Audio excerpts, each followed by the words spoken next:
Praise the lord. యోబు గ్రంథం 22వ అధ్యాయం 21వ వచనం. ఆయనతో సహవాసము చేసిన ఎడల నీకు సమాధానం కలుగును, అలాగున నీకు మేలు కలుగును. మనుషులమైన మనము ఒంటరిగా ఉండడానికి ఇష్టపడం. మనకు ఎవరో ఒకరు తోడును కోరుకుంటాం.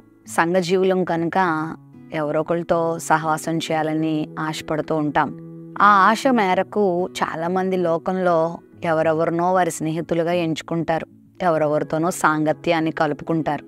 ఆయా రకాల వ్యక్తులతో సంబంధాలను పెట్టుకుంటారు. అయితే మనుషులతో సహవాసం చేస్తే మరి ఎంతవరకు మనం ప్రయోజనం పొందుకుంటామో మనకు తెలియదు. కానీ దేవునితో గనక మనం సహవాసం చేస్తే మాత్రం ఖచ్చితంగా మనం మేలు పొందుకుంటాం, సమాధానాన్ని పొందుకుంటాం. నేటి దినాల్లో ప్రజలకు అన్నీ ఉంటున్నాయి.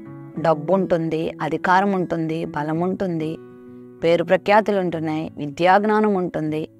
అంతరిక్ష యాత్ర చేయటానికి కావలసిన జ్ఞానం అంతా సంపాదించుకుంటున్నారు. కానీ మనుషుల హృదయాలలో సమాధానం మాత్రం ఉండట్లేదు.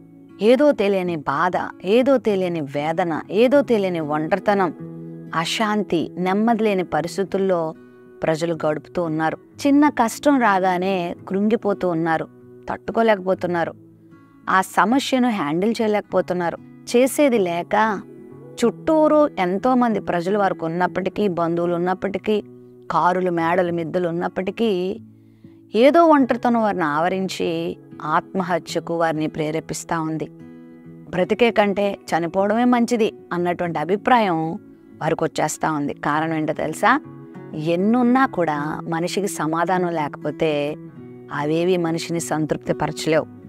అయితే నువ్వు ఉద్యోగంతో, వ్యాపారంతో, మనుషులతో, అల్లరితో, ఆటపాటలతో, లోకంలో ఉన్న విలాసాలతో ఎంత సహవాసం చేసినా అక్కడికక్కడే నువ్వు ఏదో తాత్కాలికమైన ఆనందాన్ని పొందుకుంటావేమో. కానీ నిన్ను సృజించిన నీ సృష్టికర్తతో నువ్వు సహవాసం చేస్తే చెప్పలేనంత ఆనందం నీ జీవితంలో దేవుడిస్తాడు. చెప్పలేనంత సమాధానం నువ్వు పొందుకుంటావు.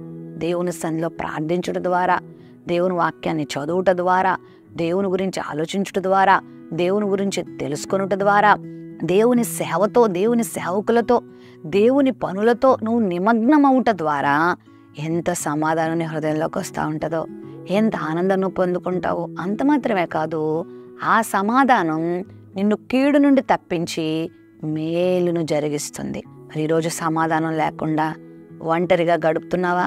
బాధతో గడుపుతున్నావా? నాకు శాంతి లేదు, సమాధానం లేదు, నా ముందున్న ఈ కష్టాలు, నా ముందున్న ఈ వ్యాధులు, నా ముందున్న ఈ భారాలు, నా చదువు భారం, నా ఉద్యోగ భారం, నా జీవిత భారం నాకు ఎక్కువై నాకు నెమ్మది లేకుండా చేస్తుందని బాధపడుతున్నావా? రా దేవుని సన్నిధిలోనికి. ఆయన సన్నిధిలో ప్రార్థన చేసుకో, ఆయన మాటలు విను, ఆయనను ధ్యానం చేసుకో. ఆయన చెప్పేటువంటి ఆదరణ మాటలకు నీ చెవినివ్వు.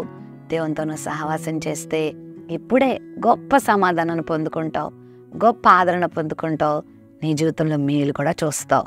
ప్రేమ నమ్మకం కలిగిన మా తండ్రి, ఈ వాగ్దానాన్ని వీక్షించిన నీ బిడ్డల జీవితంలో ఎవరిలో నెమ్మది లేదో, శాంతి లేదో, ఆదరణ లేదో, ఇప్పుడే వారి జీవితంలో గొప్ప నెమ్మది దయచేయి, సమాధానం దయచేయి. తద్వారా గొప్ప మేలును వారి జీవితంలో కలుగు చేయండి. యేసు నామమున అడుగుచున్నాం తండ్రి, ఆమేన్.